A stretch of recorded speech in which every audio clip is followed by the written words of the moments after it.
All right, folks.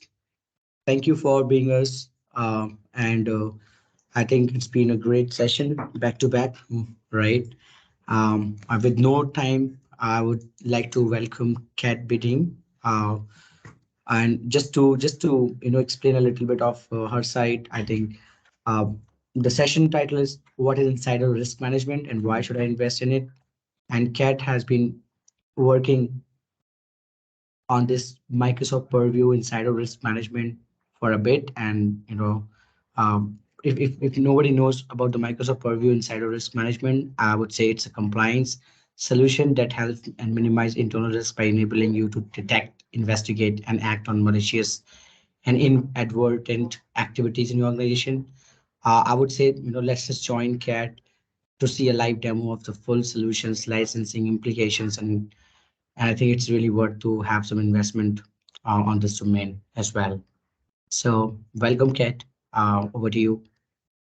Amazing. Thank you so much. Welcome, everybody, and so happy to be here at the India Cloud Security Summit 2022. So I just wanted to mention there is a quiz. So we've got a couple of quiz questions, and though some of them will be to do with insider risk. So I might help you out and maybe point out some things that you might want to remember, which might help you win an amazing prize, which you can see on my screen. So just make you aware of that.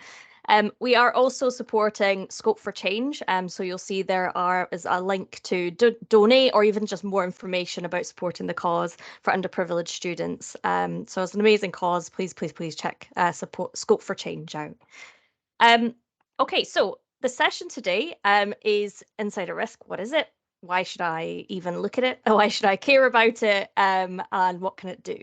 My name is Kat Beedham. I'm a Microsoft Solutions Specialist and a Microsoft 365 MVP. And I have been delivering compliance related workshops and solutions to customers for a few years now. And I'm really happy to kind of explain insider risk to you. So just to set, before we dive into kind of demonstrations, I just wanted to set a little bit of context. So traditionally, organizations have always been focused on external threats. And I mean, that's fair enough because external threats are very real, they're very important. But organizations also face a broad range of risks from insiders. And it only takes one malicious insider to cause really significant harm in an organization. Now, typically, a malicious insider will utilize their or another employee's credentials to gain access to any given organization's critical assets. Now, many organizations are challenged to detect internal malicious insider actions. And that's often due to limited access controls. It's due to the ability to detect unusual activity when someone's already inside your network. It's quite difficult. And so a significant number of executives fall victim to the common misconception about insider risk. So they don't believe it. They don't believe that their organization, our own workers, how could they pose a significant threat? And even those who do think that and think, oh, it's something that we should consider, even those people find it quite challenging to make any kind of significant headway with it, because if we're looking at insider risk and we're trying to get over that challenge, we have to tackle some, thorny issues like legal, HR. It's a little bit messier than some of the other compliance solutions. And so because of that, a lot of organizations are uninvested in that area. And it's not that easy either. I mean, we live in a time where digital technology is profoundly impacting our lives, from the way that we connect with each other, how we interpret the world, and that digital transformation that we're all going through is causing a tsunami of data.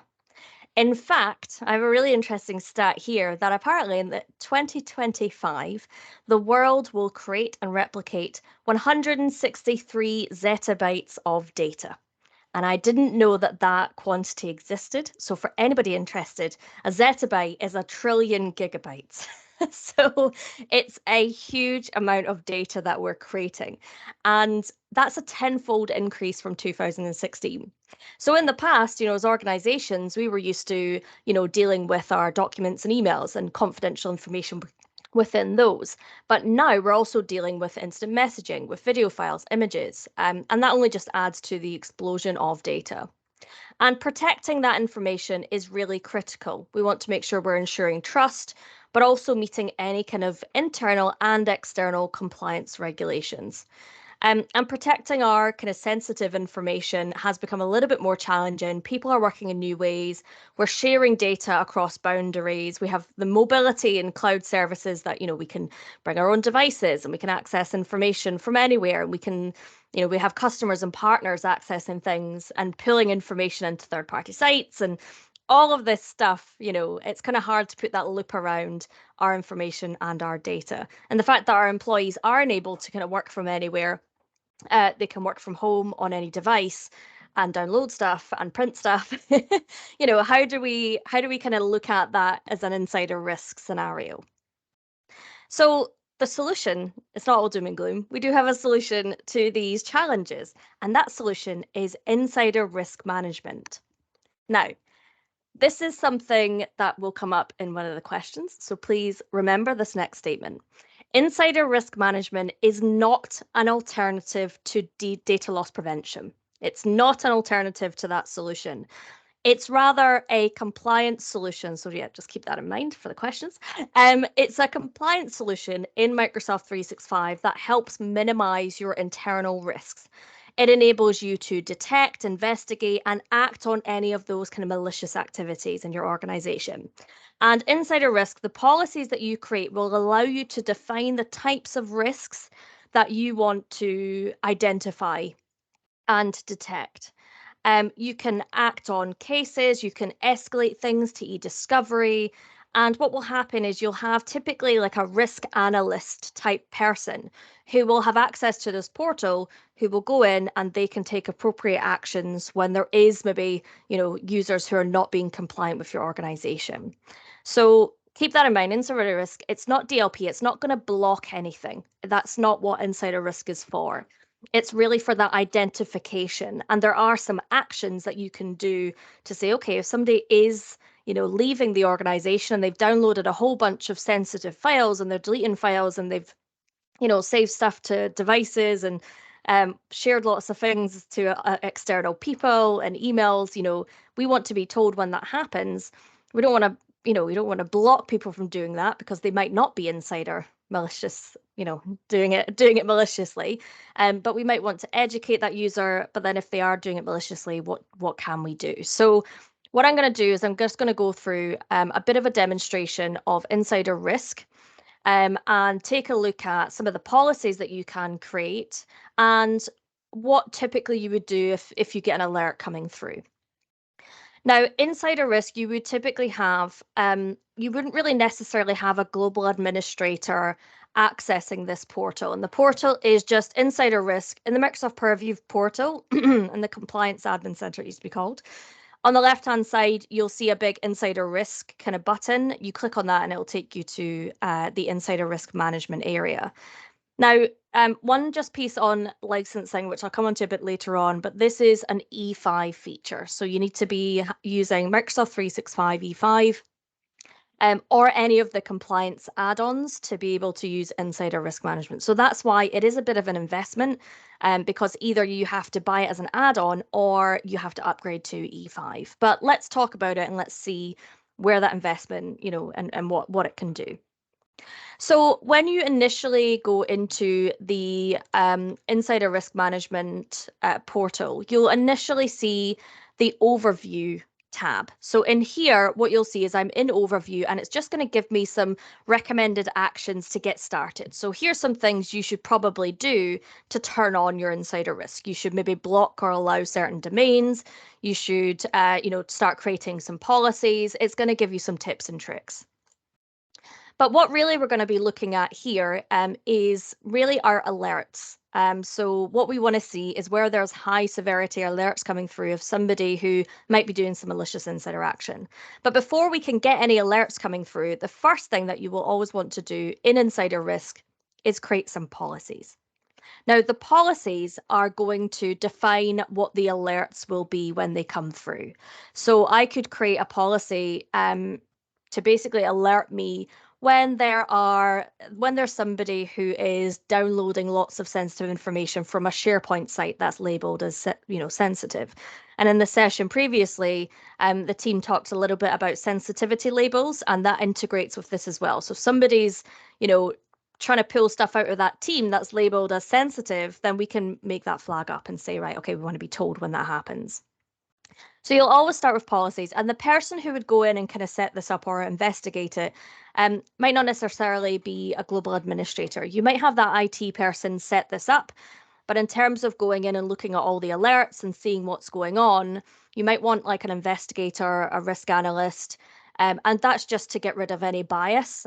So the global administrator might be a culprit of insider risk. So we want to try and make sure it's kind of an unbiased person who is going to be managing this. But let's take a look at some of the stuff we can do. So I'm going to go ahead and create a policy. And you'll see in here, I've got some categories. So I want to see where somebody is, they're going to leave the organization. They've got a termination date or resignation date, and I'll come on to how we can define that in a minute. Are they, downloading lots of stuff? Are they trying to steal information outside of the organization? There is a data leaks one, so this is really if somebody's sharing lots and lots of sensitive information. It's similar-ish to data loss prevention, but it's not going to block anybody from doing that. It's just going to alert you when that happens. Again, insider risk is not blocking; it's identifying. There are some really great connectors in here that we can use. So if there are any NHS organizations, or sorry, I'm the UK, if there's any health organizations that you're using an EMR system for your patient records, you can connect that. So if somebody's trying to access lots of patient records, which is personal information, and downloading it, that can be alerted and that can be highlighted as insider risk. But let's for now just choose the data theft. We want to see if somebody's trying to steal information. So I'm just going to call it theft of sensitive data. Provide a description. And what I can choose to do is define my policy to all users or some users. So is there a group of people that I want to just keep an eye on? So is it, our finance team or HR team, or is it everybody that I want to get that kind of overview of? What we can do from here is prioritize content. So this is where I can say, okay, if somebody is, and I'll go on to like the actions of, what we'll consider as insider risk.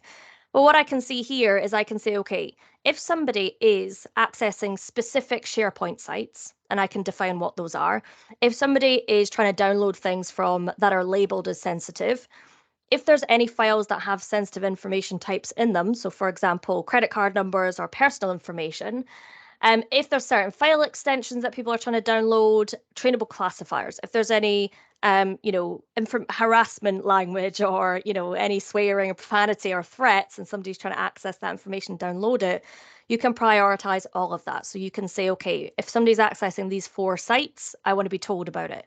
If somebody's trying to, download these files with these labels on it, that's when I want to be told about it. So I do recommend you prioritize the content. And when you do, all it'll ask you for is what content is it. So in here, I would need to say what SharePoint site is it. So it's these 3 sites. These are really, really important. All the information in here is very confidential. I want to know if somebody's trying to download stuff from these sites. What about labels? Well, the confidential, highly confidential and confidential, I want to know if somebody's trying to, download stuff from anything that's labeled with the sensitivity labels. Again, sensitive information types. So here you'll see all of the templated ones, but any custom ones you'll see in here as well. So if somebody's trying to access credit card numbers, then I want to be told about it. So you can really go in and define what type of information somebody's trying to access. And that's just if, you don't want to be, when your alerts come through, if you set a policy and you don't prioritize content, it's going to show you a lot of stuff. And it's going to be hard to figure out if that's malicious or not, because people are going to be sharing, certain types of information and downloading stuff. So prioritizing content will just make it a little bit more specific. So do you want to get alerts for everything? So if somebody is doing anything, I want you to alert me, or only alert me if there's stuff in here that people are trying to access. Again, this is going to make it more specific. I would choose this option so you're not being alerted for absolutely everything. But of course you can if you want to see it all up. But this will make it more specific. I want to be told when somebody's accessing this stuff. This is what I want to know. Now, triggers. Why are we creating this policy? What is going to be the trigger for this policy? Well, you can, and I haven't done it for this tenant, but you can add a HR connector. And what that will do is it will basically say when somebody hands in their resignation, you can have that pulled through into the reportings and have that as an alert. So for example, you'll be able to see 6 months or 3 months or 1 month of suspicious activity up until the time that person said they were going to resign from the organization. So you can add a HR connector to pull in the resignation information, or you can just use this option, which is when that user account is deleted from Azure AD, that's when I want that kind of risk score to start coming together. That's when I want to see the alerts coming through. So the person is getting deleted from Azure AD and they did all of this suspicious activity went up until that point. What else we need to define is our policy indicators. So what is it that we want to be alerted for? So in here, you can see I've got a whole bunch of stuff for Office. So this is syncing, deleting, accessing sensitivity labels, removing labels if you've allowed people to do that, sharing stuff from with people outside of the organization. You can see downloading content from Teams. You can see a whole bunch of stuff in here, but because I chose to prioritize content, it will only pull through this information for this prioritized content. So it will tell me, okay, when somebody's been downloading lots of stuff from my defined SharePoint sites from these, that's when it's going to do it. So that's why the prioritized content is just quite handy, because otherwise you will be shown everything if you want to. There are some other indicators, so device indicators. You do need to onboard the devices first to the compliance, so Microsoft Purview Admin Center. You can do that for with group policy. You could do it with endpoint co-management, whatever you're using to kind of onboard devices. But that's something you'll need to do before you're able to use the device indicators. But the device indicators will show you where somebody's printing, where somebody's transferring stuff to USBs, where sensitive information on renaming stuff on devices.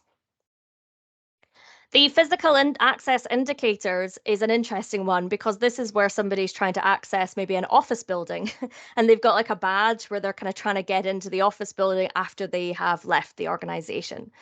And we also have the third-party apps as well. So if somebody is trying to download lots of stuff from Salesforce or from, changing stuff in Adobe or, that stuff we want to be able to pick up as well. Now, this does require E5. So Defender for Cloud Apps doesn't come as part of Microsoft 365 E3. This is also an additional license. And for the device indicators, again, you would need a Windows 10 or Windows 11 E5 license for this feature. So I guess when it comes to insider risk, the idea is that it's better off going to Microsoft 365 E5 because then you get everything. Once I've done that, I'm going to hit next. I'm going to go ahead and create my policy. I'm not going to for this example because it was a bit of a mess, but I'm going to go ahead and create that. So what will happen now is I created that policy. You can create multiple policies, and I'm going to be alerted when somebody is leaving the organization and they're trying to download all of that sensitive stuff that I've defined on devices, on SharePoint sites, and on third-party apps. So that's now the alerts are going to start coming through if that happens. So say that does happen, what do we do? Well, we go to alerts and we will be able to see an overview of any risks. So I can see here we have a high severity risk here, a couple of top ones, one that needs reviewing. Now, the way that it will define high, low, medium is a risk score. And that risk score is made up of all the activities that that person does. So for example, if somebody has just downloaded 1 or 2 sensitive files, that might be a low score. But if they have downloaded lots of files, renamed those files, then deleted them, then moved them to a USB, then done this, and done quite a few things, that will add up a risk score, and then it will put it as a high severity. It will say, look, this is probably malicious because there's a lot of stuff going on here that is not appropriate. You'll notice that the username is anonymized. You can turn this off in the settings. So I can go to settings and I can choose to show the names. That is not recommended because, and this again is going to be in the quiz. The reason why you have anonymized users is to make sure that the investigator is unbiased. So just remember that sentence. And the reason for that is because this user could be the CEO. It could be a brother of the person investigating, or a family member, or a friend. It could be my boss. It could be, it could be anybody. So I don't want to have a bias coming into it to say, oh, I might just skip over it. If there's insider risk, you want to make sure it's an unbiased view from the investigator. So always keep this anonymous, and this will not be revealed until you decide to escalate it further. So for the whole process of investigating, you won't see who that person is until it's finally escalated to like the legal team, or however far we want to take it. And that's very important to make sure that we are, managing insider risk properly. So let's take a quick look. I'm just going to click on this one. I've got an alert. It needs reviewing. It's a high alert. So what would I do? Well, I'd give it a click, and I'd start having a look at it. I'm going to be told a lot of information about what's happened. So I can see that my risk score is 87. That's quite high. There's quite a lot of things that have been, done. My triggers, lots of activities. This person has imported, so we've imported a resignation date for this user. So the reason why this has popped up is because this person's going to leave the organization soon. What it's also done is it's shown me here are a whole bunch of data infiltration activities. So they've downloaded lots of things from a site that you've said people shouldn't download stuff from, or you want to be told about it. So I can scroll down and I can see all of my risk factors. And there is a whole bunch of stuff this person's been doing. They've been copying stuff to a USB. They've been downloading stuff. They've been sending stuff externally.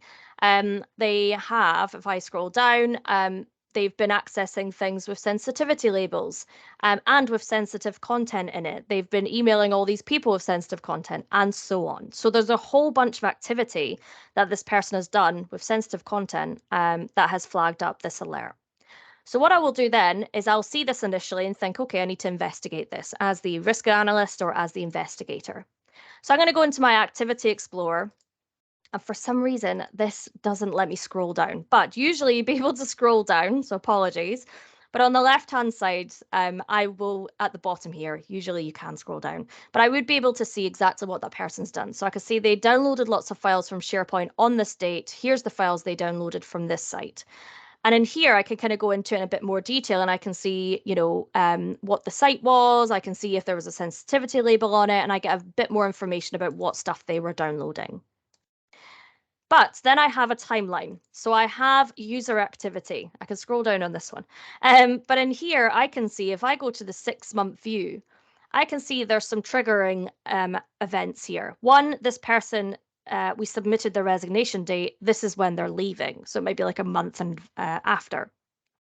Here is all the suspicious activity this person did up until their resignation date. So even, after they've set the resignation date, we're not going to just look at this kind of, month of when they did stuff. We want to see all the stuff they did leading up to it, because typically people know they're going to leave an organization sooner than when they set the resignation date. They've already had interviews and, whatever it may be. But what I can see here is a timeline. And when I click on one of these activities, I will see, okay, it started from we added files to an archive on a device. The person then renamed some files, then they printed them, then they deleted them. So the activities, they create a pattern. And this has automatically happened, by the way. All I've done is set up a policy, and Insider Risk has done all of this work for me. It's looked at the timelines, it's looked at all of the events, which I can go into more detail, and I can see the patterns. So in this one, for example, they removed some sensitive labels and then they shared the site. So this is sensitive content, and this is linked together what this person's done and a good timeline of it. So I can really go in and investigate this. And the reason why you'd want to investigate this is because if there is a user who is leaving the organization, they've maybe downloaded some stuff. There's maybe not many of these kind of round circles in here for the activities. You don't want to automatically assume insider risk. We don't want to automatically assume malicious insider action. It may be a situation where the user just isn't aware that they're not allowed to be doing that. So that's why we want to investigate it, because we can kind of define, is this person, have they done it before? is this like the 5th time they've tried to download stuff? And, you can use this as is this person malicious or not? And it looks like this is, because we've got multiple activities across a period of time, and they're doing it over and over again. So they've done it more than once. So what I would do from here, what happens then? What are the actions? Well, what I can decide to do is I can confirm this alert to a case. So I can now say I've investigated this alert. This alert is now, we need to investigate it further. I've had an initial look and it looks like insider risk. It looks like malicious insider action. So once I've done that, I'm going to go back to my insider risk portal and click on cases. And this is where I will see all the cases. And again, it's still anonymized, but I can go in and I can actually see the cases that we're investigating. When we open the case, we might have to keep it open for a certain period of time, and I can actually investigate it further. So when I've created a case, what will happen is I'll see all of the information neatly packaged up. So I've got the user activity, I've got my activity explorer where I can see exactly what that, get more information about the actual activity that they've been doing. I'll come on to forensic evidence in a short while. But we also have a content explorer. So I can actually go in and I can look at some of the files that this person was accessing. And I can see a little kind of example or snippet of that sensitive information. So in here, you'll see I've got lots of project files at this person. There's one that's confidential in here. Looks like an image. But I can scroll down and see exactly what, the snippet of the content this person is trying to view.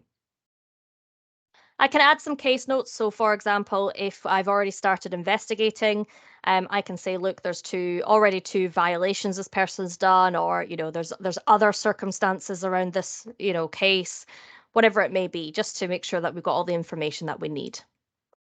The contributors, so if I'm so initially you'll have the investigator, the risk analyst looking at the alerts.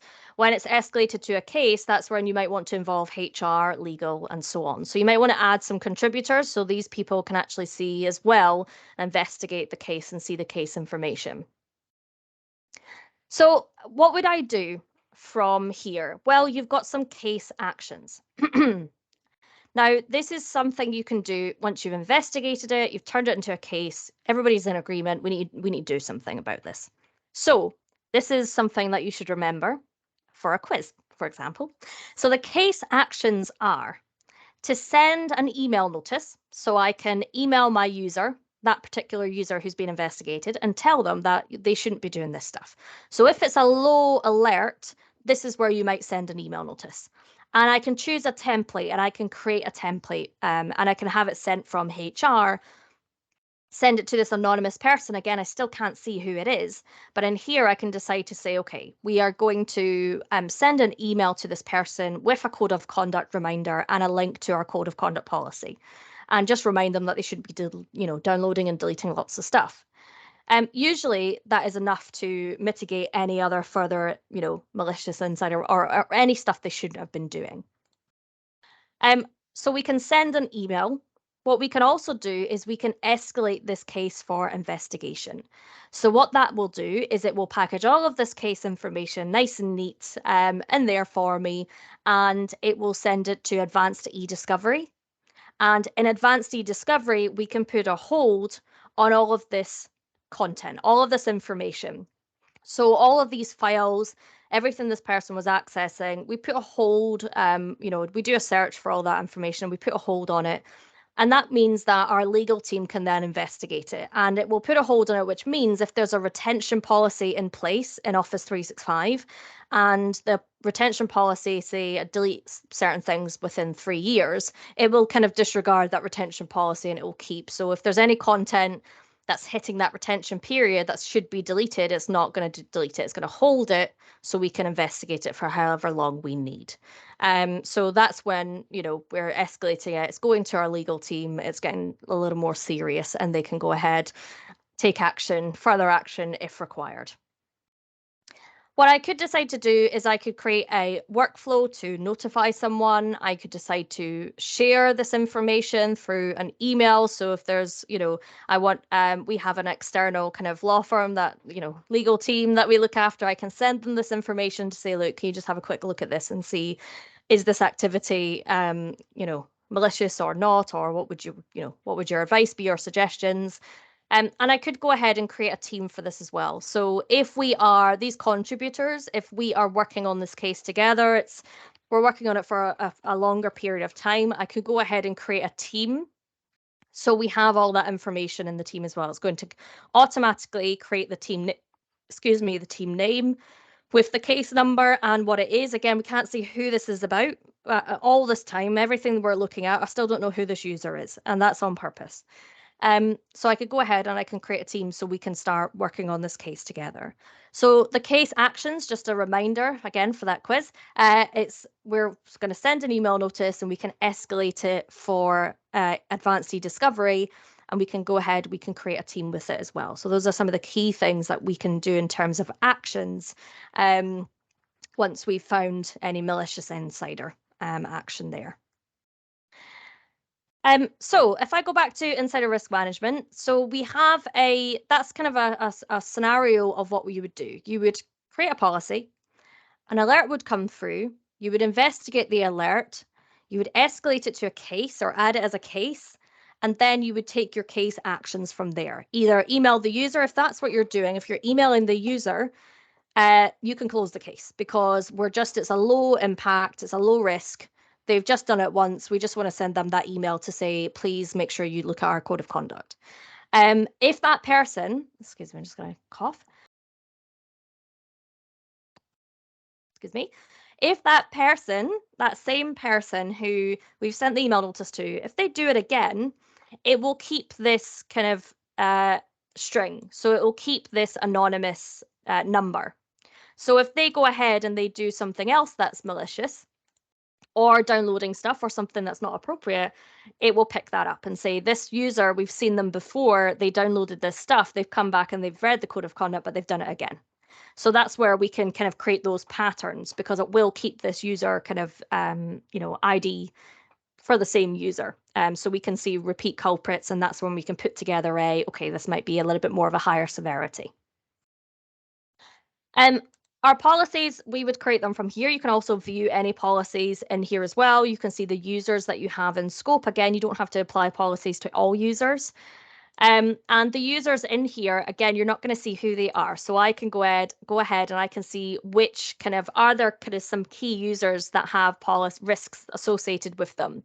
So I can see in here, we've got 4 main ones who are being investigated at the moment. Now, forensic evidence is something that is quite new to insider risk. And this is where insider risk, it gets a little bit more specific and a lot more kind of powerful. So the forensic evidence, you would basically set the right policies for your organization. So you would include with the policies you can create for forensic evidence are kind of similar to the ones that you would create just for insider risk, but it's just going to go a level below. It's going to go even further. So for example, you can include any risky events that are the highest priority for capturing forensic evidence. So I can say, what data is the most sensitive, and I can see whether users are notified if when forensic evidence is captured. So for example, I can go in a little bit deeper than the typical policies you create in insider risk management, because I can customize the triggers and the capturing options. So what that means is I could set up, as a security team, I could set up forensic evidence based on incidents. And I can see, for example, I can capture 5 minutes before and 10 minutes after a user has downloaded our secret confidential plan document, for example. So I can go at just that level below where I can really kind of define, data, not just that sensitive, but the most sensitive. But I can also say, okay, I want to look at what they've done 5 minutes before and 5 minutes after they downloaded this stuff as well. So it's going to just, give you that more granular view on what's actually happening in these alerts after you created these policies. So these do quite a good job, but this is where you'll get the really kind of specific stuff, which is quite new, which is definitely worth checking out. Just some settings in here that I wanted to point out. So you do have the option in here to turn off the anonymized. Again, it's not recommended, but you do have that option. You can in here see and set up all of the indicators. So, when I was creating that policy, I had all of these indicators. This is where you kind of set them up to say, yes, we're going to allow people to create policies and allow them to, we're going to include all of these browsers, devices, and this is where we're going to set it all up. So make sure these are on if you want people to be able to basically create policies based on these triggers. The other couple of things I just wanted to show in here as well is that you do have the ability to scan different sources. So it's kind of like doing the audit log type of thing. So you can run a daily scan and you'll be able to kind of get a bit of analytics based on kind of which policies are set up and so on in there as well. And you can set up notifications. So the alerts you'll be able to see in the Insider Risk Management portal, but you can go ahead and be alerted as soon as that comes through. So I want to be alerted in real time when somebody, goes ahead and does some of this suspicious activity. Some of the roles that you will need. So in here you can see there are some permission groups. So there's Insider Risk Management, Insider Risk Analyst, and Investigator. You would go ahead and just set those up in permissions. So you would assign those permissions to the appropriate people.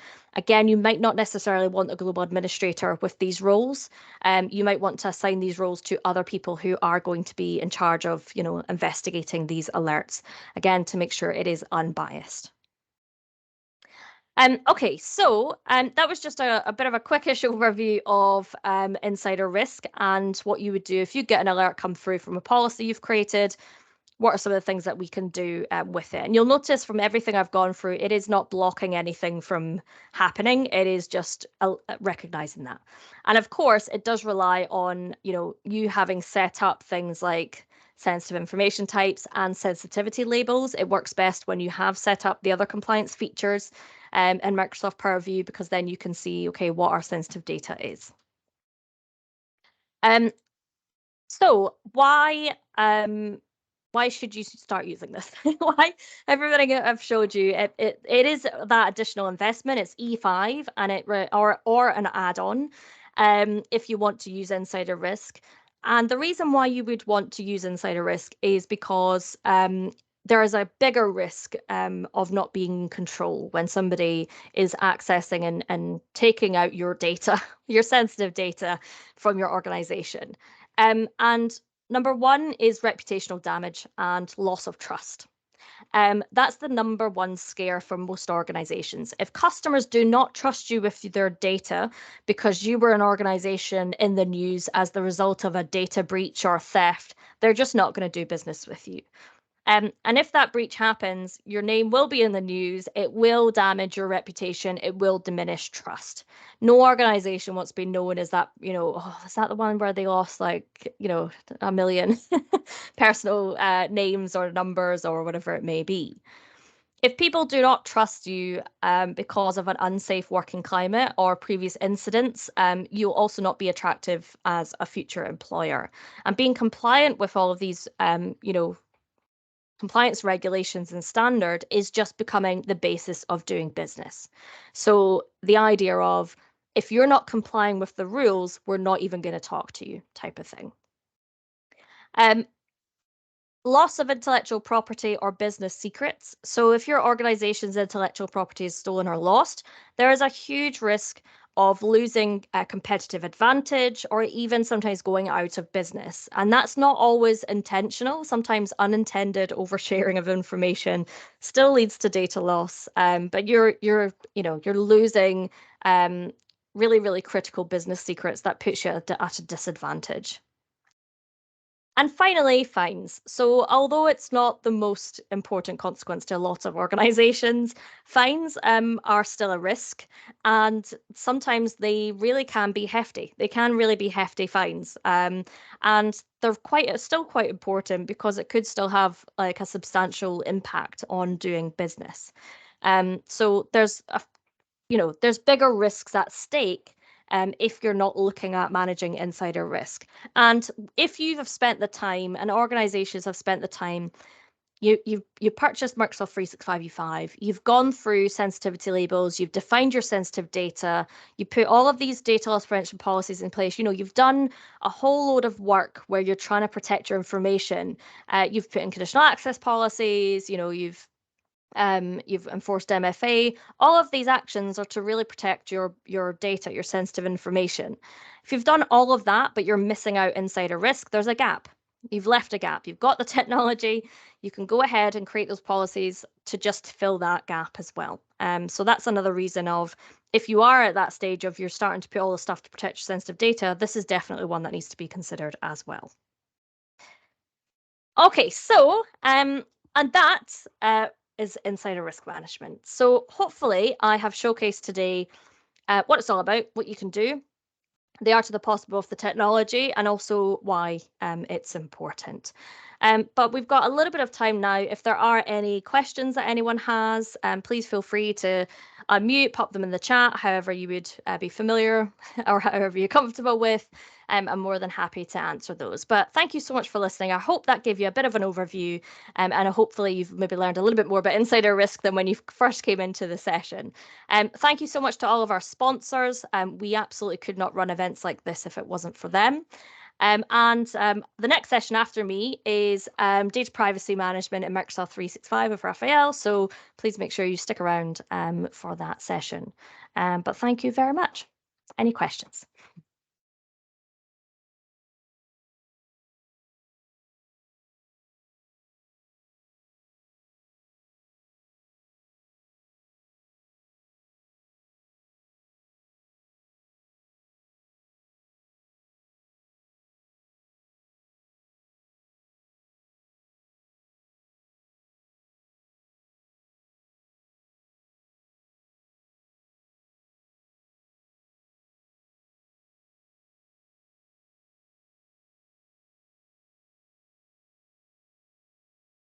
Usually, if there's no questions, I've either explained this very well or really poorly. So if there's no questions, I'll end the session there. But thanks so much for listening, everybody, and I hope you found it useful.